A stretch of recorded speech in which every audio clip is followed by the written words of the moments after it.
उमापति महादेव जी की जय, माता पार्वती की जय। ओम नमः शिवाय।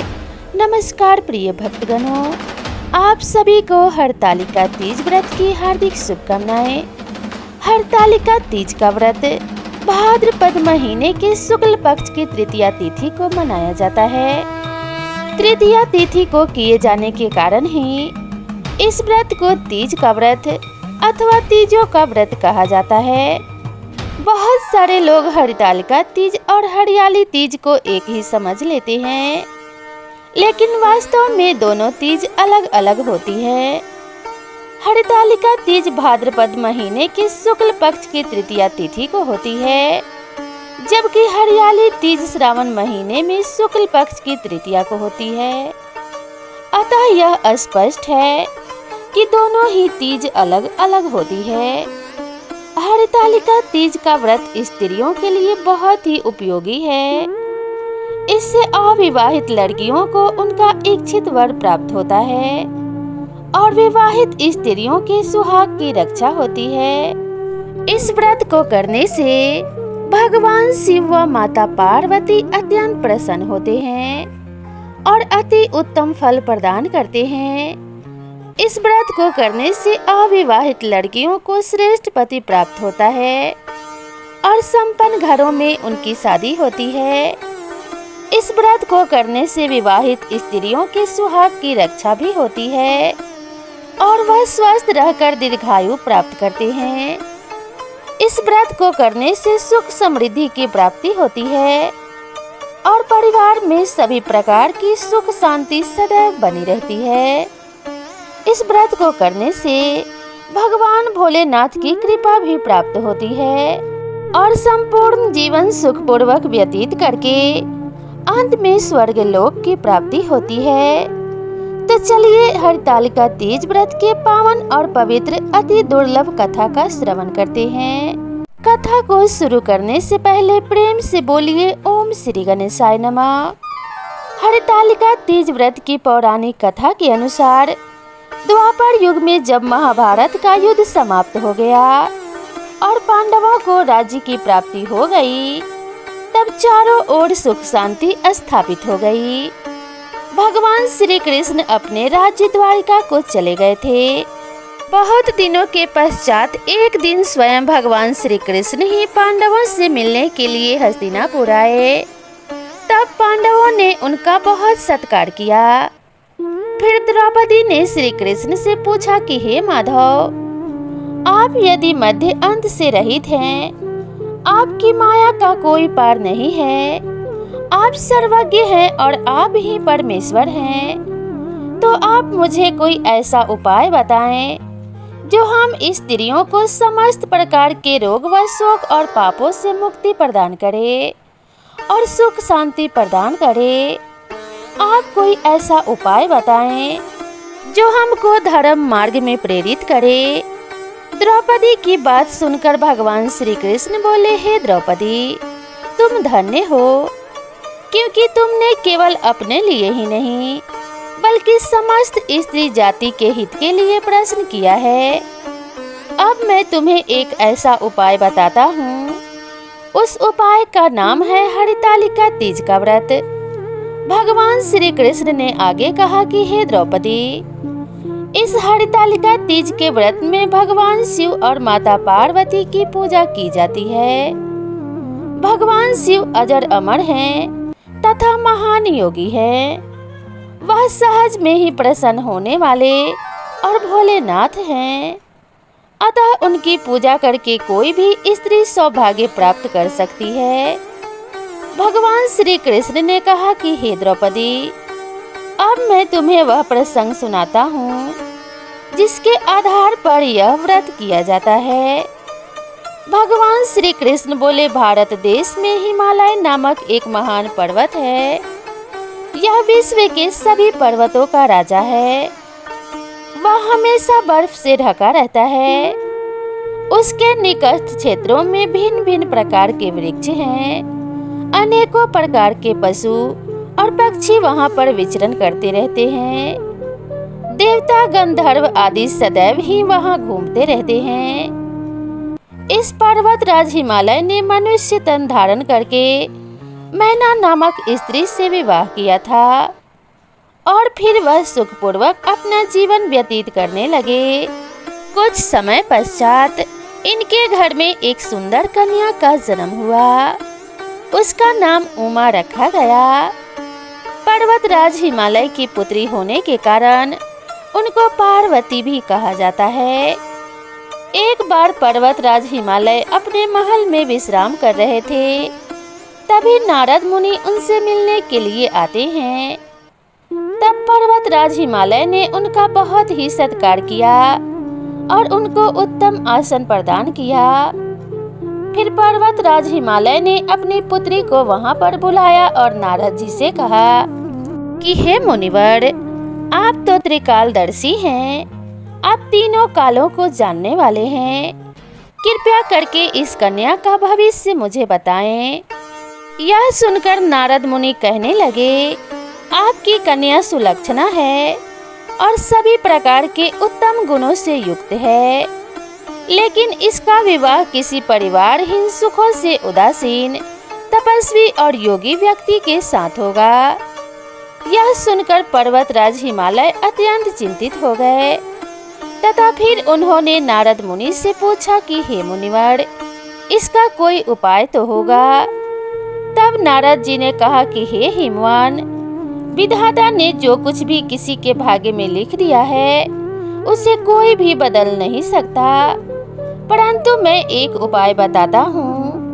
मैंने इस कन्या के पति में जो जो गुण बताए हैं वह सभी गुण भगवान शिव में हैं। यदि इस कन्या का विवाह भगवान शिव के साथ हो जाए तो इस कन्या का कल्याण ही होगा। यह सुनकर पर्वतराज हिमालय ने पूछा, यह विवाह किस प्रकार से संपन्न होगा, क्योंकि भगवान शिव तो सदैव ही तप में लीन रहते हैं। तब नारद जी ने कहा, यदि तुम्हारी कन्या भगवान शिव का ध्यान करते हुए तप करे तो वह प्रसन्न हो सकते हैं। यूँ तो भगवान शिव की आराधना करना बहुत ही कठिन है, लेकिन यदि सच्चे मन से आराधना की जाए तो भगवान शिव शीघ्र ही प्रसन्न हो जाते हैं और कल्याण करते हैं। सहज में ही प्रसन्न हो जाने के कारण उनको भोलेनाथ और आशुतोष भी कहा जाता है। इतना कहकर नारद जी चले गए।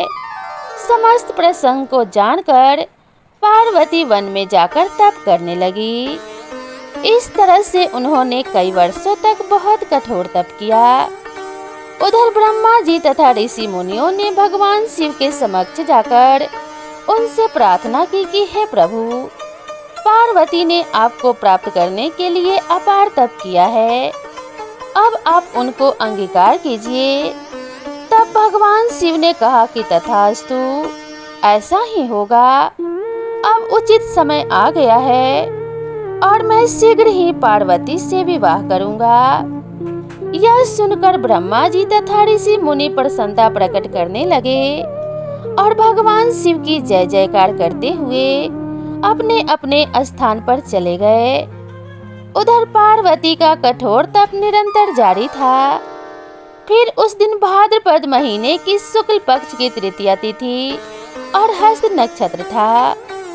उसी समय भगवान शिव वहां पर प्रकट हुए और पार्वती से बोले कि हे पार्वती, मैं तुम्हारी कठोर तपस्या से प्रसन्न हुआ, अब तुम मन वांछित वर मांग लो। तब पार्वती ने कहा कि हे नाथ, यदि आप मुझ पर अति प्रसन्न हैं तो आप ही मेरे पति बने। आप मुझसे विवाह करके मुझे अपने चरणों में स्थान प्रदान करें। तब भगवान शिव ने कहा कि तथास्तु, अब तुम अपनी तपस्या का त्याग करो और अपने घर जाओ।